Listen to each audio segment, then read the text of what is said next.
They went to the woods to escape their stress, but the nightmare they found was alive, and it was breathing their air. Liam and Chloe thought a week in a remote cabin would be the perfect reset.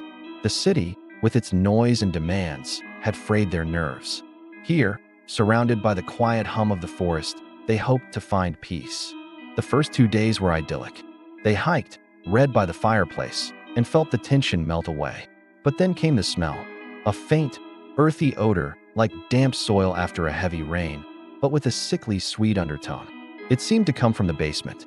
Curiosity got the better of Liam. The basement door was a single, heavy oak plank, and it creaked open to reveal a set of steep, stone steps leading into darkness. He flicked on his phone's flashlight, Chloe following close behind. The air grew thick, the smell overpowering.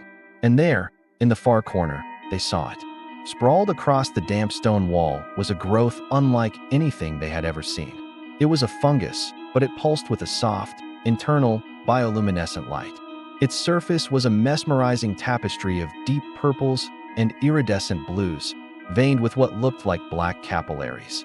It seemed to breathe, expanding and contracting in a slow, hypnotic rhythm. Chloe recoiled. "Liam, what is that? We should go." But Liam was transfixed. It was disgustingly beautiful. Against his better judgment and Chloe's frantic whispers, he reached out a hesitant finger. The moment his skin made contact, the entire mass shuddered violently. A cloud of fine, shimmering spores erupted into the air, swirling around them in a glittering haze. They both coughed, waving their hands in front of their faces, but it was too late. They had breathed it in. They scrambled back up the stairs, slamming the heavy door shut, their hearts pounding. That night, the horror began. Liam woke up, drenched in sweat. He dreamt of a forest where the trees were made of flesh and bone, their branches twisting into screaming faces. He turned to wake Chloe, but her eyes were already wide open, staring at the ceiling. "The trees," she whispered, her voice trembling. "Did you see the trees?" A cold dread washed over Liam. They had had the exact same dream. The next day was a waking nightmare. Out of the corner of his eye, Liam would see the wallpaper bubble and writhe. Chloe would flinch at shadows that seemed to crawl up the walls. The line between what was real and what was a hallucination began to dissolve. They started seeing things in each other. Chloe would look at Liam, and for a split second, his skin would seem translucent, revealing the pulsing network of veins beneath. Liam swore he saw Chloe's eyes glow with the same faint, purple light as the fungus in the basement.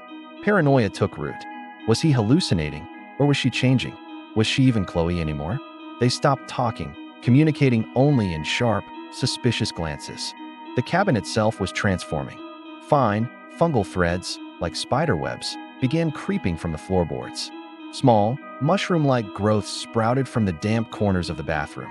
The sweet, sickly smell was everywhere now, clinging to their clothes, their hair, their very skin. On the fourth day, Liam looked in the mirror and saw a faint, web-like pattern spreading across his cheek, just under the skin. Chloe had one too, on her neck. That was the final straw. They had to get help. They practically ran to the car, not even bothering to pack, and sped toward the nearest town, a small community with a county clinic. The drive was a surreal ordeal. The trees lining the road seemed to bend and warp, their branches reaching for the car like skeletal fingers. The sky swirled with impossible colors. They burst into the clinic's waiting room, gasping for breath, trying to explain their predicament to a calm, tired-looking nurse. They talked about the fungus, the spores, the shared nightmares, the changes in the cabin. The nurse listened patiently, nodding, before checking their vitals. She assured them it was likely a reaction to mold, or maybe a shared stress-induced delusion. She gave them a mild sedative and referred them to a specialist in the city for the following week. She patted Liam's arm reassuringly. A few hours later, that same nurse called her husband, complaining of a splitting headache. That night, she dreamt of a forest of flesh. In the days that followed, the county clinic was flooded. Patients came in describing vivid, shared hallucinations. A mailman saw the streets melt into a river of tar. A teacher and her entire class watched the alphabet peel off the wall and dance in the air. People were seeing things in each other, a faint, web-like pattern under the skin. Panic began to spread through the town, then the county, then the state. Health officials were baffled, calling it a sudden outbreak of a bizarre mass hallucinatory syndrome. News channels ran frantic reports. No one could pinpoint the source. No one thought to check a forgotten cabin deep in the woods, where the door to the basement was now swollen shut, and fine, iridescent tendrils were pushing through the cracks. No one knew that the spores were now airborne, carried on the wind, traveling from town to town. The nightmare wasn't just in their heads anymore. It was everywhere, and it was still spreading. What do you think happens next? Let me know in the comments below. If you enjoyed this dive into the unknown, don't forget to hit that like button, share this video with a friend who loves a good scare, and subscribe for more terrifying tales. Thanks for watching.